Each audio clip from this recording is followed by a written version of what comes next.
Salut YouTube, on se retrouve aujourd'hui pour une vidéo un peu spéciale parce que c'est une vidéo, on va dire, assez particulière. C'est pas le genre de vidéo que j'ai l'habitude de faire sur ma chaîne, mais là l'occasion s'est présentée et je voulais vraiment partager avec vous mon avis et partager avec vous quelque chose de bien qui pourrait également vous faire plaisir. Donc ça va être un peu la lecture du moment, un livre que j'ai énormément apprécié, bien sûr en rapport avec les animaux, sinon je ne ferai pas la vidéo. Hein.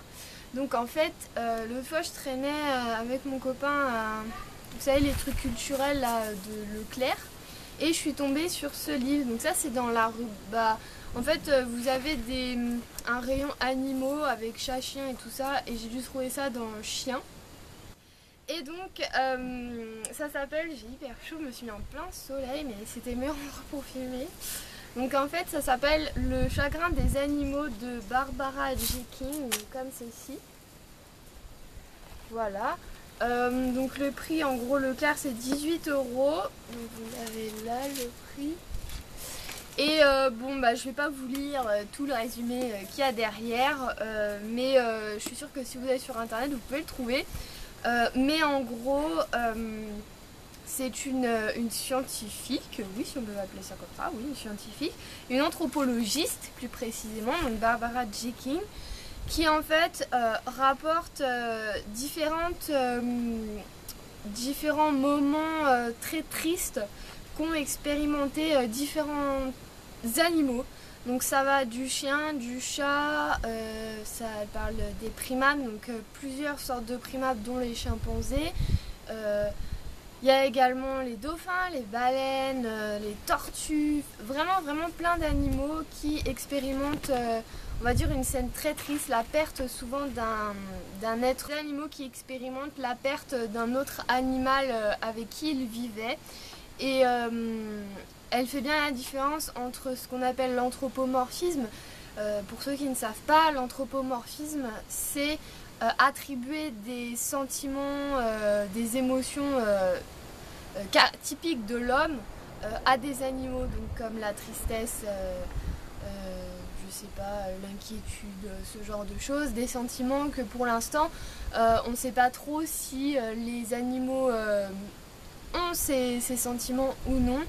Donc on parle d'anthropomorphisme. Et elle fait bien la différence, c'est-à-dire qu'elle dit pour l'instant moi je ne conclus rien, je fais juste des remarques. C'est un peu, on va dire, le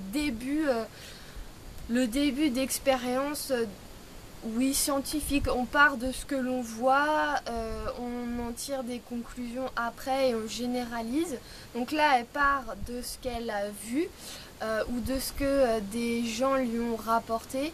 En fait elle démontre à la fin que pas tout, mais beaucoup d'animaux, il semblerait qu'ils expériencent la tristesse, le sentiment de tristesse, de solitude, de dépression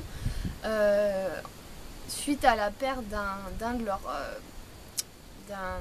être qui vivait avec eux. Donc elle parle des relations d'une même espèce et des relations entre deux espèces. Par exemple, à un moment elle parle d'un cheval et d'un cochon, je crois. Elle parle d'une chèvre, d'une oie. Attendez. Enfin, je sais plus si c'est une chèvre ou une oie envers un cheval, un éléphant envers un chien, etc. Et est-ce que la mort de l'un entraîne chez l'autre? Est-ce que ça entraîne vraiment quelque chose ou non? Moi j'ai beaucoup aimé ce livre, il se lit très rapidement puisque je l'ai lu en 2 après-midi, même pas, une après-midi et demie, parce que la première, on va dire, je me suis pas mis dès midi quoi, ou dès 14h, je me suis mis un peu tard. Voilà, il y a 220 pages, ça c'est assez vite. Voilà, j'aime énormément ce genre de livre puisque pour moi, pourquoi on serait la seule espèce à pouvoir ressentir des émotions telles que le chagrin, la dépression, ce genre de choses. Pour moi, les animaux aussi. Après tout, on n'est pas si éloigné que ça du primate, puisque le chimpanzé, on a 98% d'ADN similaire, donc en fait ce qui change entre lui et nous, c'est juste la taille de notre cerveau et notre capacité à pouvoir parler avec notre bouche, puisque certains chimpanzés, malheureusement d'expérience, apprennent la langue des signes, donc peuvent parler en langage des signes. Et également, il a été découvert assez récemment que le chien a sa partie émotionnelle du cerveau qui est identique à celle de l'être humain. Donc moi j'ai lu ça, après si vous n'y croyez pas, vous pouvez toujours aller lire ce livre. Et puis ça sera intéressant, une fois que vous l'aurez lu, ou si vous l'avez déjà lu, qu'on partage un petit peu nos avis. Moi, je suis pour. Voilà, j'espère que cette vidéo vous plaira. Si vous en voulez d'autres de ce genre, si je tombe sur d'autres livres intéressants comme ça, dites-moi si vous voulez que je les partage avec vous. Et puis voilà. Et bien écoutez, je vous dis à très vite. Ciao.